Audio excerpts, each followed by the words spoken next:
I finished my sink cleaning area upgrade over here, and I was going to take you through kind of the whole process of it. I'll tell you what I spent, I'll tell you what products I used, I'll tell you what worked and what didn't, and what I would do different if I had it to do over again. Let's check it out.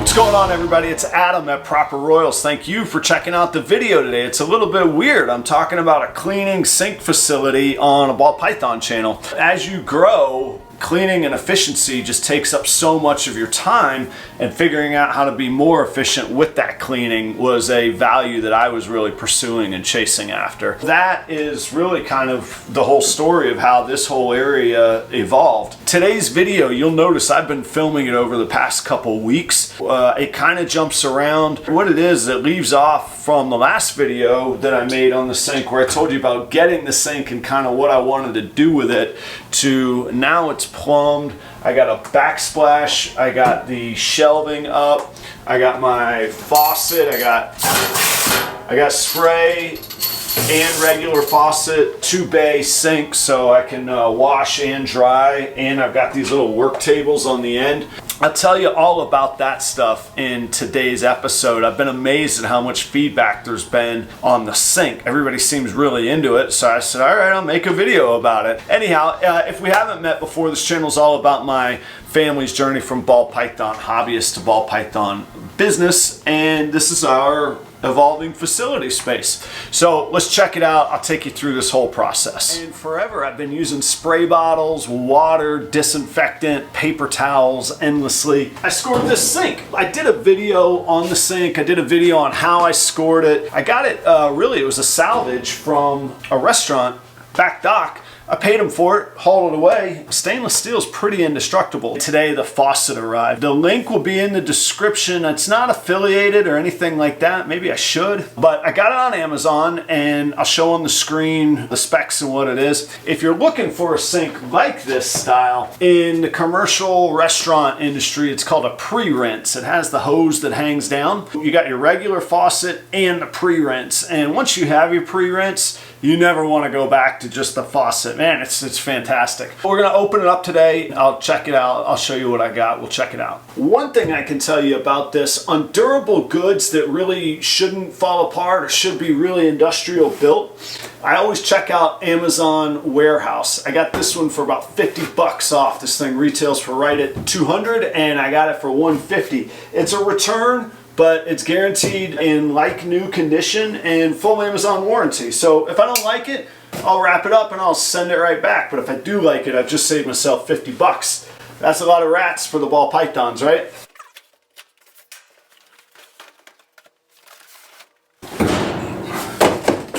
Okay, box in a box, yeah.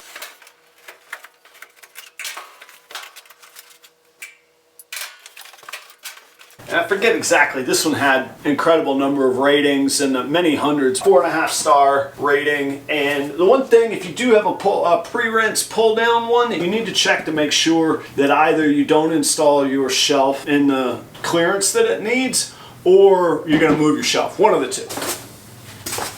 This looks nice enough. I got to stop and take a picture before I start pulling these out. This is great. Sorry, I don't have this on a tripod. I'll try and keep it as steady as I can. Very nicely packaged. Components all stainless and brass, just as I would want. So there's the sprayer. You could see that's the pre-rinse sprayer. It's going to hang down off of that spring. It's going to arch over. And then right here, that's your traditional faucet arm that will be on the bottom. And you can see those specs of how it'll look there. So in the meantime of waiting to get this sink installed, I was waiting for a few other dominoes to fall in place. One being the floor that I wanted to put in. I've done a video on that already. I can link it wherever I link it here. So I had to get the floor in, and then I had to, really I was waiting on my house in North Carolina to sell, use some of that money for upgrades around here to get the plumbing done. I felt confident installing the fixture. I felt confident less confident installing the drains, but I did not feel confident at all bringing water through the wall. So on the other side of the wall is my washer dryer. What the plumber did was tie in this faucet in this facility to that water line and that drain, but that wasn't something I was comfortable doing at all. So I had to call in somebody for that. In the meantime, I realized I was gonna need a backsplash. This is just raw sheetrock behind it here. What I did not want was to be causing damage with the spray. I mean, just, you know, it's got a lot of power. It's gonna get wet. This is a work area. I didn't want my work to be hindered by worrying about the sheetrock and all of that. I did decide to put on a backsplash here. I like how it turned out. Up close, it looks pretty cool. It's a faux, you know, granite or marble or whatever the stone is.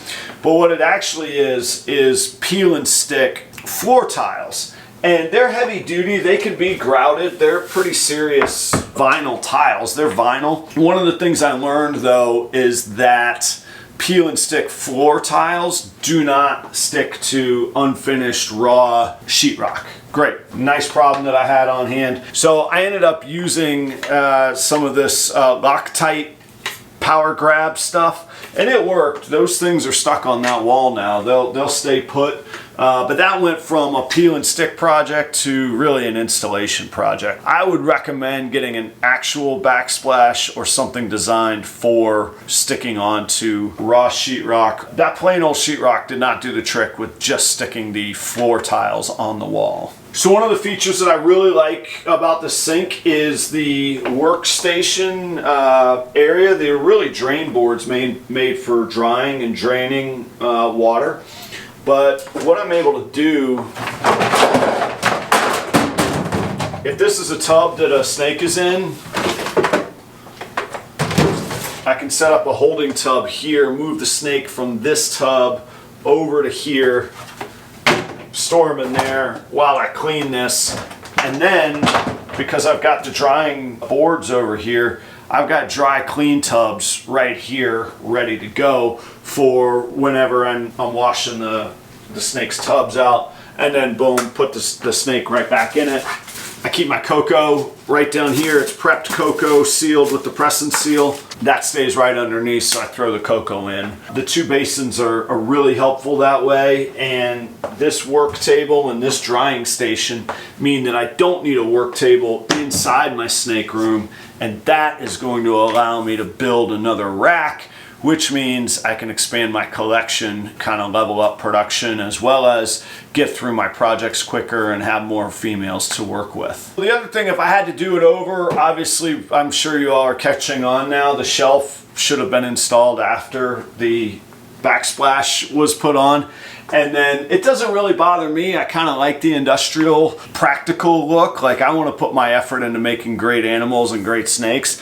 But my wife swears I should paint this wall. She thinks I'm absolutely neurotic for not caring if it's painted or not. I've got my backsplash. I'm happy with it. I got my sink. I got my lights. Everything is functional. Practicality's taken care of. Time to get to work, in my opinion. Maybe one day I'll paint it, and we'll see how it goes. Tell me what you think I should do to finish this thing off properly. Check out these videos right here for all the business and details that my family and I are on. And until next time, see ya!